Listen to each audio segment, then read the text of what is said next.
You are listening to Rabbi Aryeh Wolbe of Torch in Houston, Texas. This is the Thinking Talmudist podcast.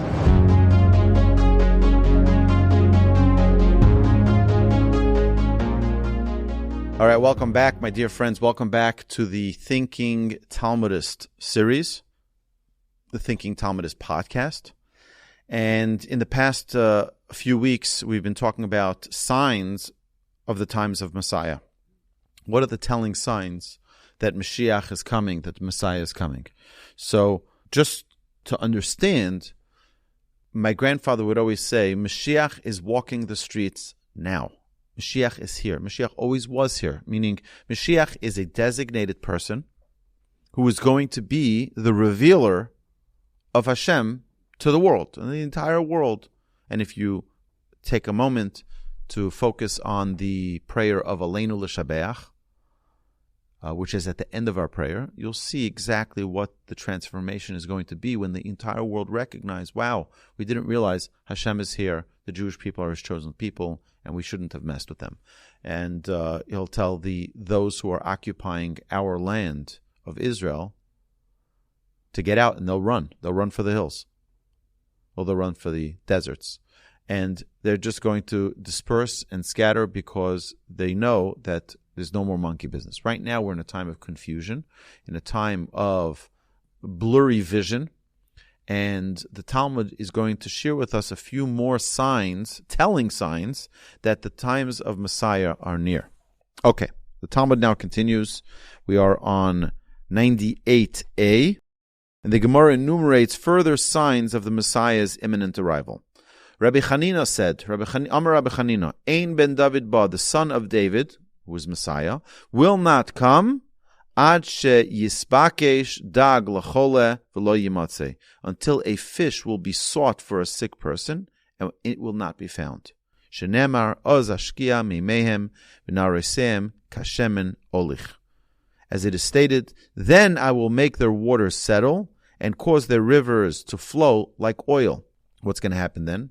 Iksiv basrei, and then the verse says after that, and that is a verse in Ezekiel 32:14. Right after that it says, Bayamahu atzmiach keren lebeis Yisrael. And after that it is written, on that day I will cause power to sprout for the house of Israel. So what's going to happen? Mashiach is going to come when all the fish are going to be swimming in oil, so they're going to die. And therefore it's not going to be fish for the sick people who need fish. You're not going to be able to find it. Amar Rabbi Chama bar Chanina, Rabbi bar Chanina said, Ein ben David ba, the son of David will not come, ad shetichle malchus hazala mi Yisrael. That the son of David will not come until the petty government has ceased from Israel. What's the petty government? What's the petty government? The Knesset. The Knesset. The Knesset is, it's funny. My grandfather would always say that the entire state of Israel, every single person, if we invested time and efforts, everyone can return to Hashem, except for the members of Knesset. He said they're so corrupt and they're so filthy from the yuck of politics that he doesn't think that they're capable of. But obviously Hashem does think that they are.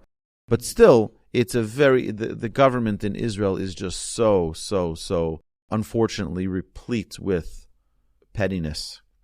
Shenemar v'choras hamazmeros.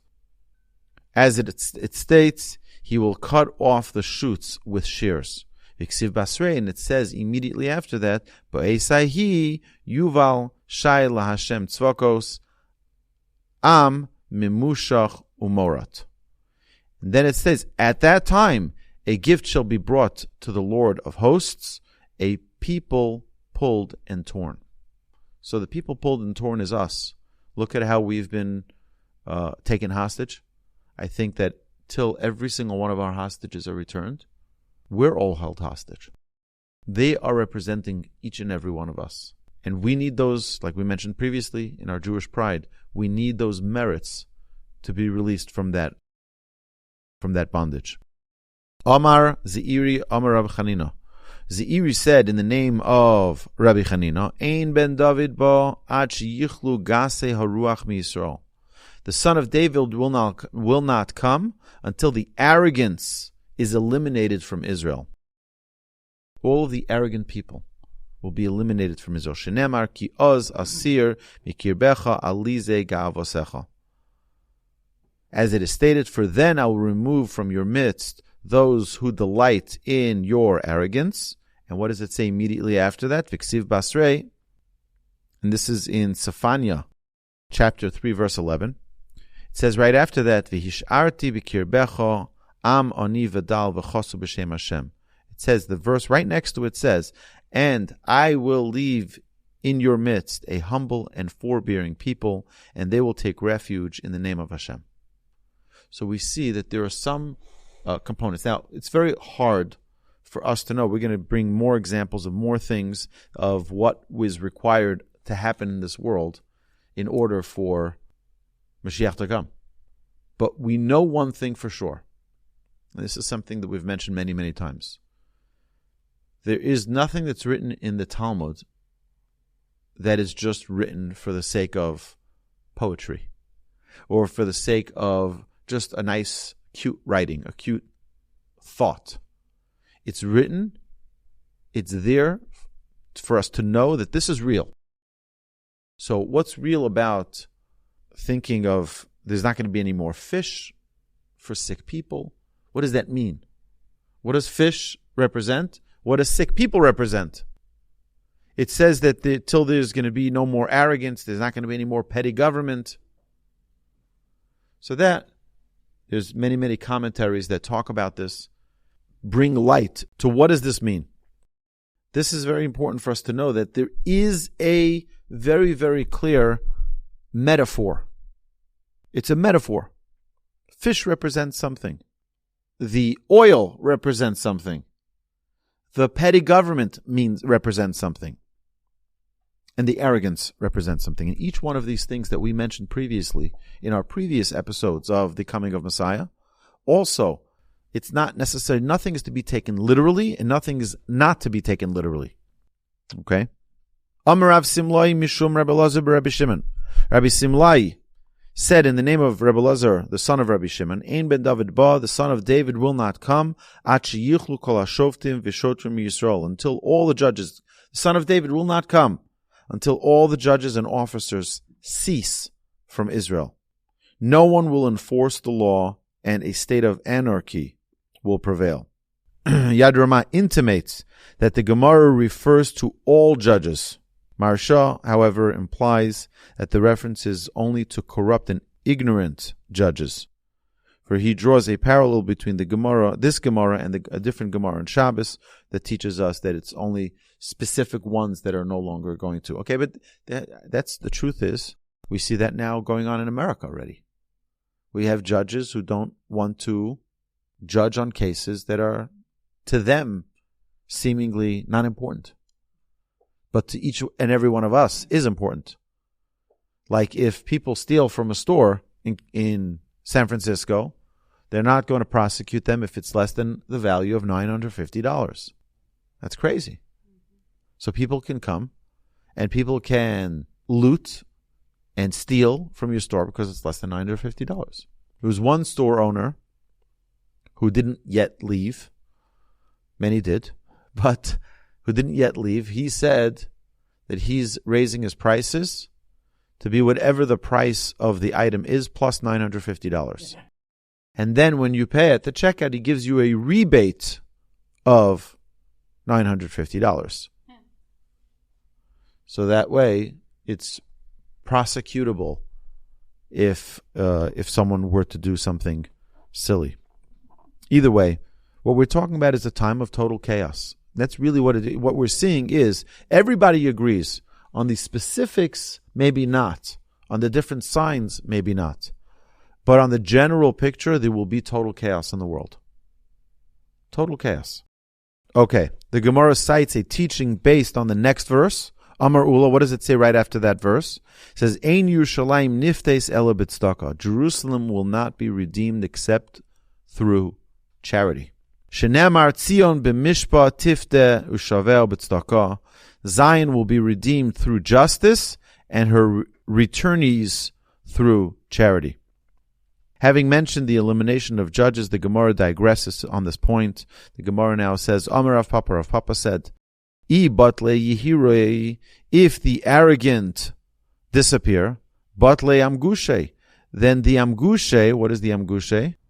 Either the sorcerers or the fanatical idol worshippers will disappear. I batle dayani, if the judges disappear, batle gazir pate. Who's gazir pate? The idolatrous judges who used physical force against the Jews. So the scriptural allusions to these teachings, I batle yihiri, batle amgushe, if the arrogant disappear, the amgushe will disappear.